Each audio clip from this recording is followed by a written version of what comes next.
अब परमपिता परमात्मा स्वयं आते हमें सुखी करने के लिए, और हम पहचान नहीं सके अपने भगवान को, इसलिए परमात्मा कहते मैं रोवत हूँ सृष्टि को, और ये रोव मुझे। ये कहते हैं हे सर्व संकट मोचनहार, हे समर्थ शक्तिवान, हे सच्चे भगवान। हम राम कृष्ण हनुमान के पुजारी थे, और जब आपत्ति आती थी लोग क्या करते हे सच्चे भगवान, तो इसी सिद्ध है भी याद आवा कि ये सच्चे नहीं थे, क्योंकि इनकी भक्ति करते करते दुख आ गया, तो ये सच्चे की हुए। तो फिर लोग क्या करते हे सच्चे मालिक, हे सच्चे भगवान। तो अब हमको पता चला सच्चा भगवान कौन है, तो ये है वो सच्चा भगवान। तो ये हम रोते हैं, परमात्मा कहते तुम रोवत हो, मैं रोवत हूँ सृष्टि को, तुम्हें रो रहा हूँ, तुम्हारे लिए भटक रहा हूँ कि तुम जिनकी पूजा कर रहे हो ये सुख नहीं दे सकते, तुमने दुख तो दे सकते। कौन दे सकता है दुख? ये काल भगवान। और ब्रह्मा विष्णु महेश और दुर्गा ये तो अपने ना सुख दे सकते ना दुख दे सकते, आपका किया कर्म ही दे सकते। और परमात्मा कहते मेरी शरण में आने के बाद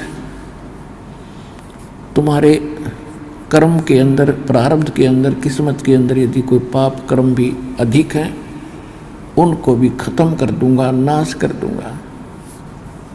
मासा घटे न तिल बधे, विदना लिखे जो लेख, ये सच्चा सतगुरु मेट कर भाई ऊपर मारे मेख। जम जो राजा से डरे ये मेटे कुरुम के लेख, अदली असल कबीर हैं ये कुल के सतगुरु एक।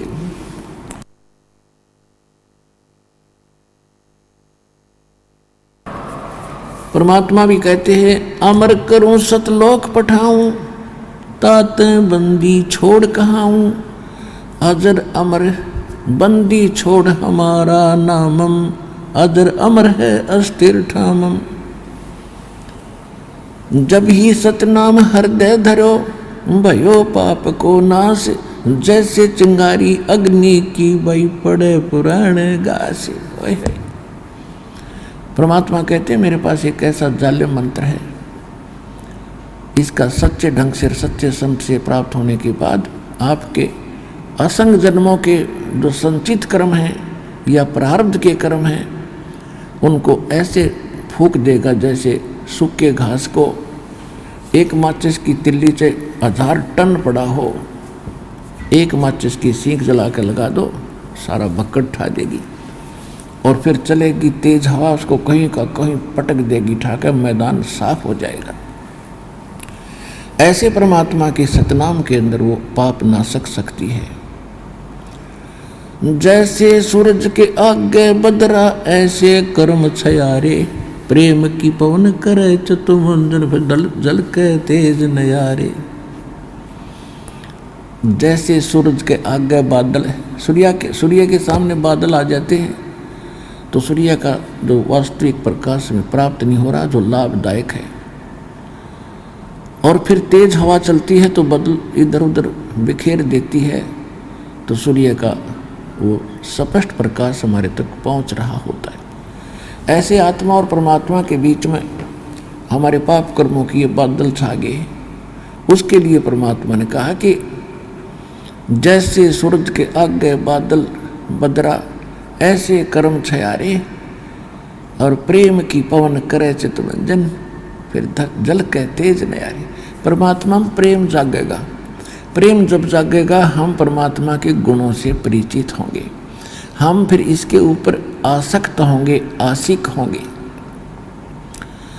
कभी रोएंगे, कभी गाएंगे, और सतलोक के उस सुख को हम रहकर याद करेंगे। तो फिर इस मंत्र के जाप से आपकी आत्मा साफ होगी। आत्मा साफ होगी तो आपका प्रेम बढ़ेगा भगवान में, परमात्मा की चर्चा चलेगी, आंखों से आंसू आने शुरू हो जाएंगे। तो वो प्रेम की पवन चलने से फिर वो प्यार के जो आंसू उमड़ने लगे, फिर परमात्मा में वो पापों का नाश होने लगेगा। ये पहचान होगी आपकी। अब परमात्मा जैसे दास आपको बहुत बार सुनाते रहा हूँ कि एक समय रामानंद जी को परमात्मा मिले थे 5 वर्ष की आयु में, फिर उनको सचखंड लेकर गए थे, वापस छोड़ा था। उसके बाद रामानंद जी परमात्मा से परिचित हुए थे कि सचमुच एक स्थान है जहाँ हम सुखी हो सकते हैं, हमारी जन्म मृत्यु सदा के लिए समाप्त हो सकती है।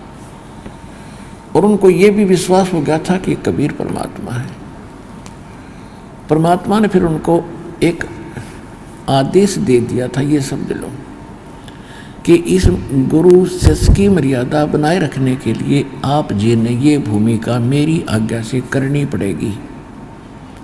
आप मेरे गुरु रूप में रहोगे और क्रिया वो करोगे जो दास बता रहा है, आपको दिखा भी लाया है। और क्योंकि मेरे से ये कोई भी उपदेश नहीं ले रहा, विशेषकर ब्राह्मण वर्ग, और आप भक्ति आप भी जारी रखो और इस प्रथम 5 नाम को ही देना और मंत्र नहीं देना, जो दास आपको साथ देता है। लेकिन रामानंद जी सारा कुछ देख भी लिया था, और रामानंद जी, स्वामी रामानंद जी वेदों के बहुत बड़े ज्ञाता माने जाते थे, क्योंकि ये नकली ऋषि जितने हुए सारे ही हमें बहका रहे थे। हम इनको विद्वान मानते थे, वेदों को इन्होंने कंठस्थ याद कर रखा था। कोई ब्राह्मण चतुर्वेदी कहलाता था, जिसने 4 वेद घोट रखे थे, कंठस्थ याद थे, वो चतुर्वेदी कहलाता था। जिसने 3 वेद याद करा करते उनकी परंपरा में, तो उनको त्रिवेदी कहने लगे। जिसने 2 वेदों को कंठस्थ याद कर रखा था उसको द्विवेदी कहते थे। और इनको वेदों के बारे में कै ख का पता नहीं था, कै ख भी नहीं जानते थे। ऐसे रामानंद जी विद्वान पाक रहे थे। स्वामी रामानंद जी बड़े विद्वान हैं, वेदों का बड़े गूढ़ रहस्यों को जानने वाले। और रामानंद जी परमात्मा से वो ज्ञान रह रहकर सुना करते थे। उधर से ब्राह्मण, केवल ब्राह्मण वर्ग ही उनके पास दीक्षा लेने रामानंद जी के पास आ रहा था। कबीर परमेश्वर से ब्राह्मण वर्ग दीक्षा नहीं ले रहा था, तो परमात्मा ने वो भी चाबी लानी थी, क्योंकि बच्चे तो ब्राह्मण भी भगवान के ही हैं। एक दिन परमात्मा बैठे थे स्वामी रामानंद जी के पास, एक शिष्य रूप में रामानंद जी बैठे थे अपनी गुरु रूप में गद्दी पर। एक ब्राह्मण आया, महादुखी, सब जगह भटक करके अंत में वो रामानंद जी, स्वामी रामानंद जी के पास आया था। अब स्वामी रामानंद जी से उसने दीक्षा भी ले रखी थी, और स्वामी रामानंद जी से के बताए अनुसार उसने साधनाएं अनुष्ठान भी किए, लेकिन उसका कोई संकट निवारण नहीं हुआ। उसके 2 पुत्र 2 पुत्री थी, पत्नी थी, सभी मानसिक रोग से पीड़ित थे। कोई अपाहज स्थिति में पड़े थे, बड़ा कैर टूट रहा था। जब स्वामी रामानंद जी को वो अपनी व्यथा बता रहा था कि महाराज मैंने आपके बताए अनुसार सब साधनाएं कर चुका हूँ और मुझसे कोई लाभ नहीं हो पा रहा, क्या करूँ? तो स्वामी रामानंद जी ने कहा कि देखो भक्त, मैंने जो क्रियाएं बताई इनसे राहत मिलनी चाहिए थी। यदि राहत नहीं मिली है तो ये तेरी किस्मत में लिखा हुआ प्रारब्ध का कर्म है, और ये तो ब्राह्मण भोगना पड़ेगा। उदाहरण दिया कि जैसे श्री रामचंद्र जी ने बाली को मारा था, सुग्रीव के भाई को, एक वृक्ष की ओट लेकर धोखा देकर, तो उसका बदला भी श्री कृष्ण रूप में उन्होंने उसी को से देना पड़ा। एक शिकारी बनकर वो बाली वाली आत्मा त्रेता युग में जन्मी, श्री कृष्ण राम यानी विष्णु वाली आत्मा, राम वाली आत्मा थी, और अंत में उस शिकारी ने श्री कृष्ण जी के पैर में तीर मारा, विषाक्त जहर से बुझा हुआ, जिससे श्री कृष्ण की मृत्यु हुई। तो बदला तो भाई ये कर्म तो भोगना ही पड़ेगा, ये तो प्रारब्ध में लिखा है। अब परमात्मा यही चाहते थे कि किसी तरह मेरी भी जो है सुरंग लग गई इस ब्राह्मण जाति में। तब परमात्मा ने कहा, स्वामी जी वेदों के अंदर क्या पाप नाश करने का कोई विधान है भगवान का? स्वामी जी ने कहा नहीं, वेदों में कोई ऐसा विधान नहीं है जिससे जीव के पाप नाश हों। परमात्मा ने कहा कि यजुर्वेद अध्याय नंबर 8 के मंत्र नंबर 13 में देखियो स्वामी जी, वो वहीं रखे थे। वेद तो उनके इनके दादा लाई हैं ब्राह्मणा के पहले से। उसने तुरंत खोल कर देखा, उसमें 6 बार लिख रखा है कि परमात्मा घोर पाप का विनाश कर दे। तो परमात्मा कहने लगे, मोती मुक्ता दर्शत नहीं, ये जग है सब अंधरे, दिखत के तो नैन चश्म इनका फिरा मोतिया बिंदरे।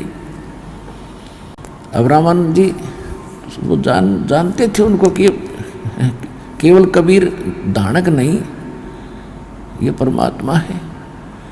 लेकिन हमारी बुद्धि फिर भी कहीं ना कहीं स्लिप कर ही जाती है। रामानंद जी आंखों देखकर भी कभी कभी ये सोच लेते थे कि हो सकता है इन्होंने कोई लीला करके मुझे वैसे ही ऊपर नीचे कर दिया हो। लेकिन जब ऐसे ऐसे उदाहरण सामने रखते थे फिर वो दृढ़ हो जाते थे कि ना वो भगवान है तो बता, वेदों को जाना हमने पढ़ पढ़ कर मर गए, हमारा समझ में नहीं आई। यहाँ परमात्मा कहते हैं, गुरु बिन वेद पढ़े जो प्राणी, और समझे न सार रहे ज्ञानी। गुरु बिन काहू न पाया ज्ञाना, जो थोथा पूछड़े मूड किसाना। तो परमात्मा ने कहा कि स्वामी रामानंद जी वेद क्या कह रहे हैं, ये पूर्ण परमात्मा परम अक्षर ब्रह्म सर्वगतम ब्रह्म सभी पापों का नाश कर देता है। उसकी साधना वेदों में नहीं है। यजुर्वेद अध्याय नंबर 40 के मंत्र 10 में ये स्पष्ट कर देता है गीत वेद ज्ञानदाता कि परमात्मा को कोई तो साकार कहते हैं, कोई निराकार कहते हैं। निराकार तो उसको कहते हो दिखता को नहीं, साकार मानते हैं जैसे रामकृष्ण रूप में आगे नहीं। वेद कहते हैं परमात्मा उत्पन्न होता है या नहीं होता है, इसकी जानकारी तत्वदर्शी संत जानते हैं, उनसे मिलो। यही गीता अध्याय नंबर 4 के श्लोक 32 और 34 का आशय है। 32 में कहा कि सच्चिदानंद घन ब्रह्म यानी पूर्ण परमात्मा स्वयं अपने सतधाम से आकर, सतलोक से यहाँ आकर के अपने मुख कमल से जो ज्ञान बताता है वो तत्व ज्ञान है। उसमें सभी धार्मिक अनुष्ठानों की यथार्थ जानकारी विस्तार से कही गई है। चौथे अध्याय के 34वें श्लोक में कहा कि उस तत्व ज्ञान को तू तत्वदर्शी संतों के पास जाकर समझ, उनको दंडोत प्रणाम करने से और कपट छोड़कर उनसे प्रसन्न करने से वो तत्वदर्शी संत तुझे उस परमात्म तत्व का वो तत्व ज्ञान बताएंगे। तो वो ज्ञान वो तत्वदर्शी संत तुम्हें नहीं मिला, जिस कारण से यह बात बिगड़ गई। और वो मंत्र स्वामी जी मेरे पास है।